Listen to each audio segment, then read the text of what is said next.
안녕하세요. 엔타임 강사 강연입니다. 오늘 엔드타임 포커스 12강입니다. 갈 길 잃은 프랑스의 행보라는 제목으로 같이 살펴보도록 하겠습니다. 그러니까 갈 길 잃은 프랑스다라고 하는 것이죠. 그렇죠. 근데 이제 프랑스가 이번 대선을 이제 치렀습니다. 4월에 치렀죠. 지난달에. 그런데 대선을 치렀는데 갈 길을 더 잃게 된 그 프랑스다라고 하는 것이죠. 그렇죠. 그리고 프랑스의 그 대선의 그 특성이 이제 결선 투표 제도를 갖고 있잖아요. 그러니까 잠깐 어떻게 결과가 어땠는지 잠깐 살펴보도록 하겠습니다.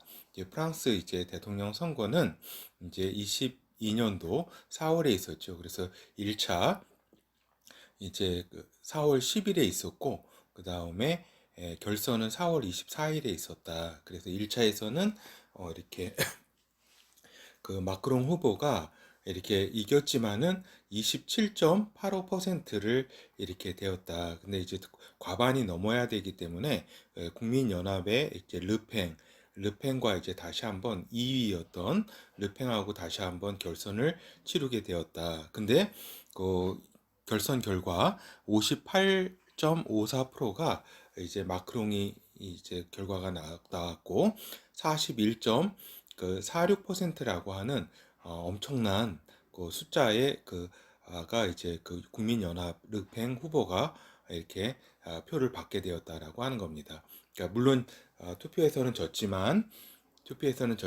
요 41%로 이렇게 이쪽 국민연합 르펜이 받았다는 것은 상당한 것이라고 볼 수가 있겠습니다.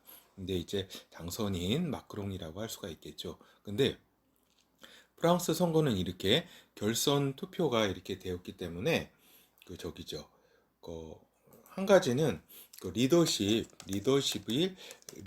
이제 확보한다는 그러한 측면도 있는 반면에 이제 나중에 이런 것들이 이제 저기가 될 수가 있겠죠. 1등한 어 그러니까 1차 투표에서 1등한 후보도 대통령이 될 수 없는 그 밑에 2등부터 쭉쭉 이렇게 같이 모아가지고 이렇게 2차 투표를 넘길 수 있으니까 이렇게 될 가능성이 있다. 이건 무슨 얘기냐면은 중도.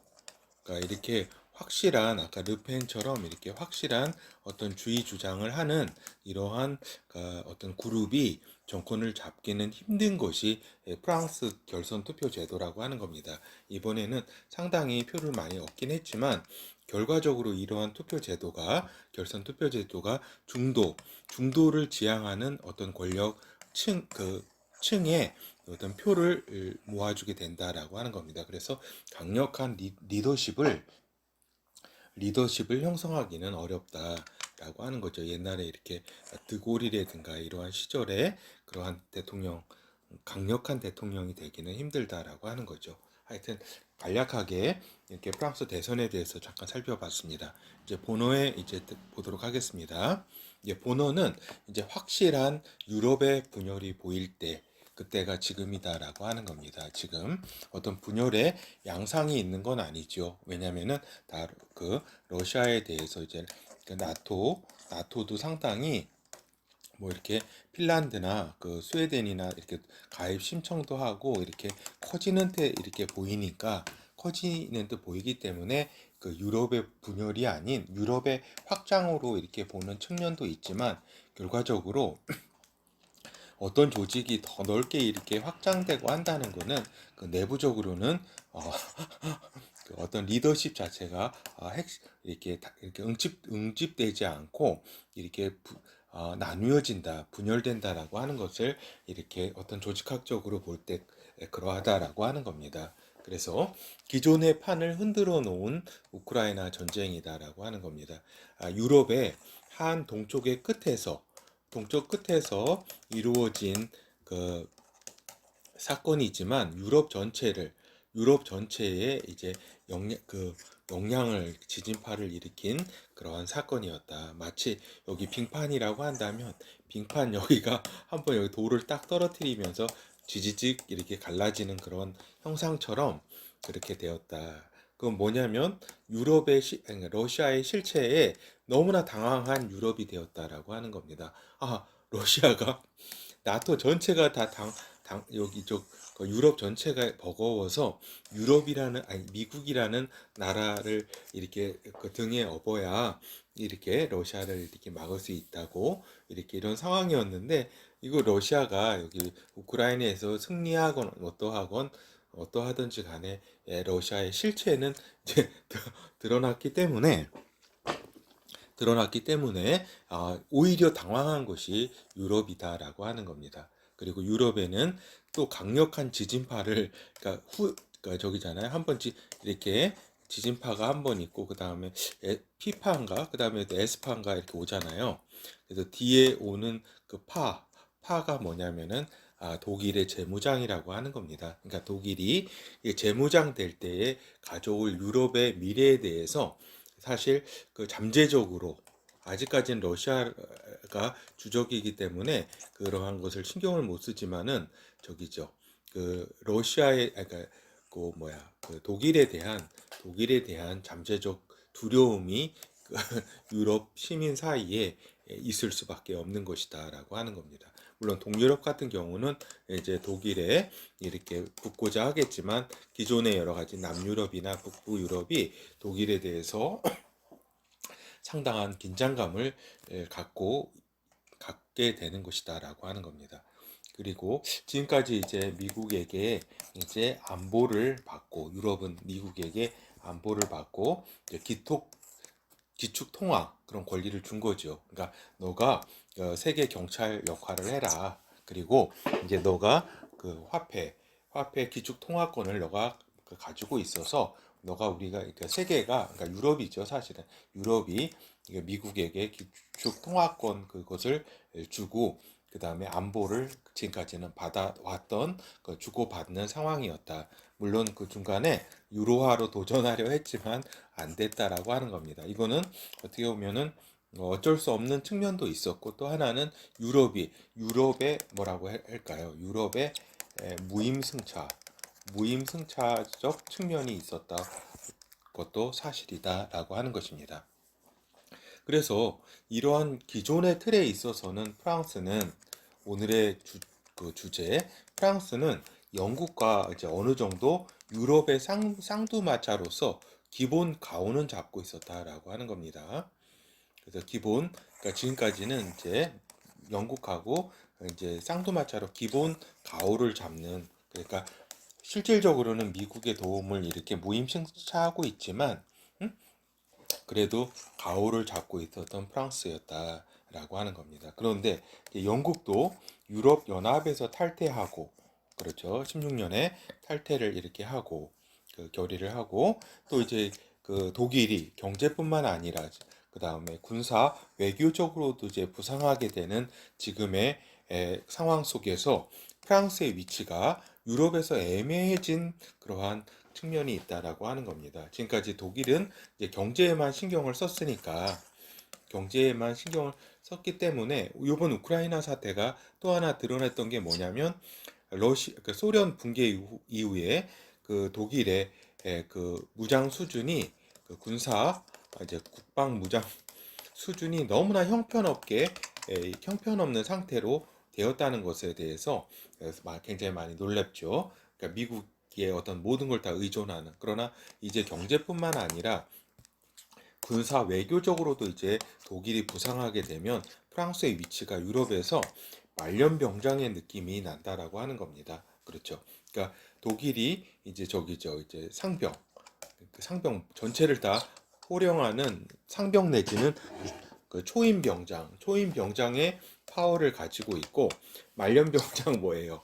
옛날 생각은 나지만 힘이 없는 밑에 따르지 않는 그 군사 밑에 이제 애들이 그 뭐라 그럴까요? 그 후임병들이 따르지는 않고 그래서 이제 실실 뭐예요? 농담 따먹기나 하고 지내야 하는 어떤 그런 힘 빠진 사자와 같은 그러한 모습 그것이 지금의 이제 프랑스다라고 하는 겁니다. 그래서 유럽에 계속 영국도 빠진 상황에서 독일이 이렇게 점점 부상하게 되고 사람들이 그 유럽이 힘이 독일로 이제 집중될 텐데 앞으로 그런데 여기에서 유럽에서 힘이 이렇게 애매한 상황이 처하게 된다라고 하는 것입니다.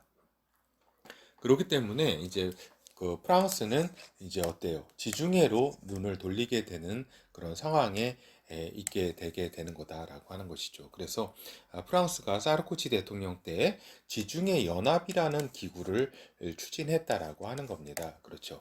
지중해 연합이라는 것을 그 2007년인가 8년 정도 했을 거예요. 그때 이렇게 그래서 이제 지중해 지역의 리더국이 되고 싶은 어떤 프랑스의 그러한 어떤 그 모습이 있었다라고 하는 겁니다. 그러니까 지금 전에 한 15년 정도 전에 17년 정도 그 정도 아니죠. 한 13년 정도 10 잠깐만요. 15년이죠. 15년 정도 전에 이러한 어떤 추진을 리더국이 좀 되고픈 그러한 프랑스였다. 그런데 지중해 연합에 대한 비전을 제시해가지고 어떠한 그 국가 기구를 아니, 그러니까 국제 기구를 만든 것이 아니라 단순히 이렇게 좀 그냥 지역적으로 한번 좀 잘해보자 우리 하는 이런 정도의 단순한 어떤 그 비전을 제시하지 못하고 단순히 그냥 뭐라 그럴까 그냥 친목 친목 모임 같은 성격 있잖아요. 아무런 뭐라 그럴까 그 아무런 그 실속 없이 약간 명사들의 어떤 그 말잔치나 이렇게 그 풍성한 그러한 어떤 뭐라 그럴까 친목 잔치지 어떤 명함 같은 거나 이렇게 그 교환하고 하는 그런 사교 클럽 같은 그러한 그러니까 프랑스가 원래 그 외교 이런 저기는 원래 옛날부터 잘했잖아요. 18세기이라든가 19세기 이렇게 정점을 이뤘잖아요. 그렇죠. 그런데 단독으로는 지중해 지역을 리드하기 힘든 그런 프랑스의 지금의 어떤 상황이다라고 하는 것입니다. 혼자로는 지중해 지역을 리드하고 싶었지만 리드하지 못했다. 그래서 이 지중해 연합에 대해서 잠깐 살펴보도록 하겠습니다. 그렇죠. 우리 지중해 연합은 이제 지중해 연안 43개국이 결성한 국가 연합이다. 지중해 연안 국가 이제 유럽 연합으로 이제 구성이 되었다. 그래서 프랑스의 사르코지 대통령에 의해 제안되어 2008년 7월에 파리에서 첫 정상회의를 열었다. 그러니까 처음에는 터키 같은 경우는 유럽연합에 이제 가입하고 싶었기 때문에 이제 여러 가지 사르코지가 내놓은 이 대안에 이제 그 지중해 그 연합에 들어가려고 하지 않았다. 우리를 유럽연합에 이렇게 넣어달라 이런 상황이었죠. 그런데 이제 잘 설득을 해서 터키까지 가입을 시켜서 지중해 연합을 이제 프랑스 중심으로 이렇게 추진을 했다라고 하는 겁니다. 그래서 이 모습은 뭐예요? 그 2016년에 지중해 연합의 회의를 갖는 그런 국가죠. 그러니까 처음에는 이제 사르코지 대통령이 순수하게 저기 지중해 그 연안 국가만 요게 이제 지중해 연합 국가 43개국인가 2개국이네요. 현재 3개국이었는데 요 시리아가 이제 자격 정지를 당했어요. 2011년에. 하여튼 여기 여기 이제 사르코치 대통령이 원래 추구했던 거는 요 지중해 연안의 어떤 국가들로만 이렇게 지중해 연합을 구성하려고 했는데 그때 이제 그 독일이라든가 여기 소외되는 이제 독일이라든가 이렇게 유럽 이쪽 나라들이 굉장히 반발을 해가지고 이제 같이 이렇게 하기로 한 거죠. 그러니까 지중해 연합이죠. 어떻게 보면 대지중해. 그러니까 실질적으로 요 지중해 연안 국가들만 모인 게 아니라 대지중해 연합이었다라고 하는 겁니다. 그래서 2008년에 이렇게 프랑스 파리에서 그 엘리제궁에서 최초로 열린 다음에 이제 이렇게 번갈아 가면서 유럽 연합 27개국과 중동 북아프리카 동유럽 국가 16개국 등 43개국이 이렇게 출범을 했다. 그래서 정상회의는 2년에 한 번 열리면서 의장국은 지중해 이북 이남으로 그 나라가 각각 이제 공동으로 이렇게 그 지중해를 두고서 공동으로 이렇게 돌아가면서 이렇게 의장국을 맡게 되는 것이다라고 하는 겁니다. 그런데 어때요? 이렇게 지중해 연합이 뭐예요? 그건 좀 이따 말씀드릴게요. 각 대지중해 연합으로 모이기 때문에 어떤 실질적인 힘이 있는 그러한 기구는 아니었다라고 하는 겁니다. 이거는 일단 요거는 이제 그러한 이제 역사적 사실이 있었고, 그 다음에 이제 지금 이제 프랑스가 지금 길을 잃은 상태다라고 하는 겁니다. 알겠죠? 지금 이제 길을 잃은 상태에서 또 갈 길을 잃은 나라가 하나 더 있다. 지중해 이쪽 동쪽에 있는 터키가 지금 또한 갈 길을 잃은 갈 길을 잃은 프랑스처럼 갈 길을 잃은 터키가 이렇게 있는 것이다. 터키는 어때요? 전에 살펴본 것처럼 이제 그 에르도안 대통령이 그 유럽 연합에 그 가입을 하려다 실패를 하고, 그 다음에 이제 여러 가지 그 이슬람 종말론적인 상황 속에서 이 그 중동 이슬람 지역의 어떤 칼리프, 그렇죠. 칼리프적 어떤 지도자가 되기 위해서 노력하다가 완전히 그 경제도 망가지고 여러 가지 상황 속에서 다시 이렇게 또 이렇게 러시아 또 쪽으로도 갔다가 또 미국에 또 저기 했다가 막 이렇게 여러 가지 그 어떤 지정학적인 어떤 이점을 활용해 가지고 이렇게 막 이렇게 일관된 정책을 펴지 못하고 있었죠. 그랬죠. 그래서 지금도 갈 길을 잃은 터키다라고 하는 것입니다. 그렇죠. 지금 간신히 이렇게 우크라이나 이쪽 전쟁을 통해서 보스포러스 해역 그쪽을 이제 막아가지고 어떤 그 나토에 큰 이제 도움을 줬기 때문에 그래도 나토가 이렇게 아직까지 터키를 중요한 나라로 보고 있는 거죠. 하여튼 이제 프랑스나 터키가 요번에 이제 러시아에게 우크라이나 사태에 대해서 중재를 시도했으나 이제 체면을 구긴 두 나라라고 하는 겁니다. 그러니까 러시아에 이렇게 그래도 중재를 설 만한 나라가 사실은 프랑스와 터키라고 하는 겁니다. 그렇죠. 왜냐면은 프랑스가 그래도 마크롱이 그, 그 푸틴하고 이렇게 긴 의자에 앉아가지고 이렇게 그거 있었잖아요. 이렇게 저기 하지 말라고 이렇게 전쟁. 그렇지만은 푸틴이 우크라이나 전쟁을 일으킴으로써 이렇게 마크롱의 어떤 국제 리더십도 사실은 체면을 구긴 상태가 됐고, 또 여기 터키도 마리오폴 거기 이제 항쟁자들 항쟁자들 항전자들에 대해서 다 이렇게 우리가 이렇게 데리고 오겠다고 러시아한테 중재안을 제시했지만 러시아 그런 거 필요 없다라고 이렇게 함으로써 터키도 좀 체면을 좀 구긴 이러한 상황이죠. 그렇죠.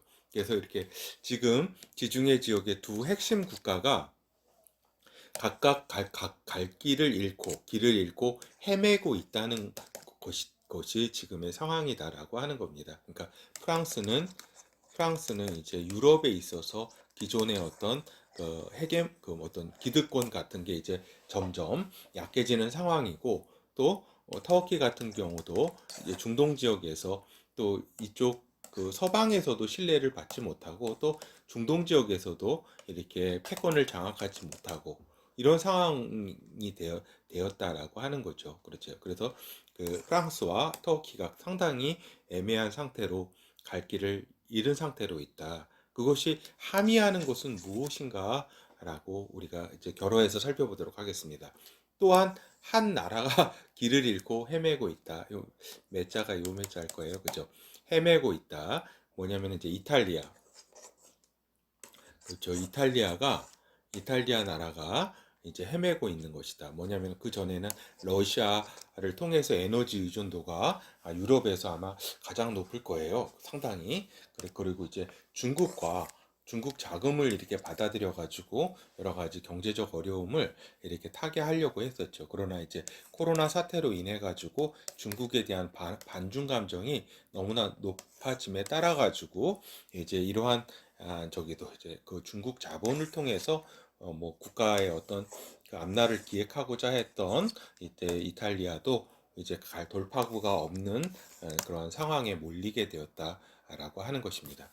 그렇기 때문에 저는 이제 뇌피셜인데 이제 프랑스와 터키가 저 조만간에 이스라엘과 함께 조만간 회동하게 될 걸로 본다라고 하는 겁니다. 한번 우리가 이제 비전은 그렇지만 비전은 아직까지 발견은 못하고 한번 만나가지고 만나가지고 뭐 길은 없을까라고 하는 길은 없을까 이렇게 우리가 지중해 지역을 두고 뭘 도모해 볼 수는 없을까라고 하는 그러한 회동이 조만간에 있게 될 것이다라고 이렇게 뇌피셜로 한번 생각해 보는 것입니다. 그렇죠.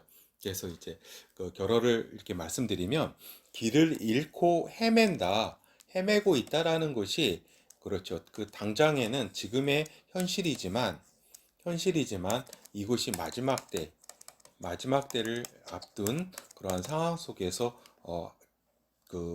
우리에게 주는 함의가 상당하다라고 하는 겁니다. 이 나라들이 기존의 판에서 흔들리고 있어서 어떤 길을 잃고 어떤 표류하고 있다.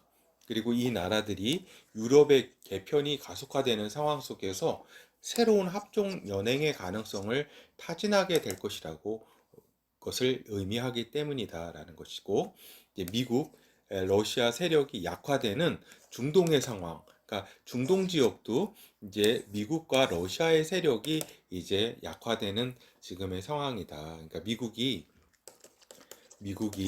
이러한 이제 우크라이나 사태를 볼 때 중동에서는 상당히 위협감을 느낀 사우디아라비아라든가 이렇게 미국에 의지하던 나라들이 미국의 이러한 그 행태를 보고서는 우리 살 길은 우리가 개척해야 되겠다. 그래서 불안감과 긴장감 그리고 새로운 합종 연행을 모색하기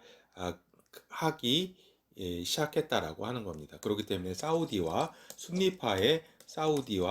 시아파의 이란이 이렇게 만나가지고 몇 번 또 회동한다는 거는 불과 1, 2년 전에는 또 특히 트럼프 대통령 재임 시절에는 상상도 못하던 일이었다라고 하는 겁니다. 그렇죠? 이런 상황이다. 그래서 결국 이들이 이제 그 새 나라가 발견하게 될 거는 뭐냐면은 소지중해 연합으로 나아가고자 원래 프랑스가 하고자 했던 게 소지중해 연합. 괜히 그냥 명사들만 다 그냥 이리저리 다 모은 게 아니라 여기 지중해 연안 국가들만 뭐 한번 도모해 보자 이거. 이렇게 이쪽 방향으로 나아가고자 한번 하게 될 것이다. 프랑스하고 이탈리아하고 터키가. 그래서 지금의 대지중해 연합으로는 유명무실한 기구를 벗어나지 못한다는 것에 대한 처절한 자각이 있을 것이다 라고 하는 겁니다.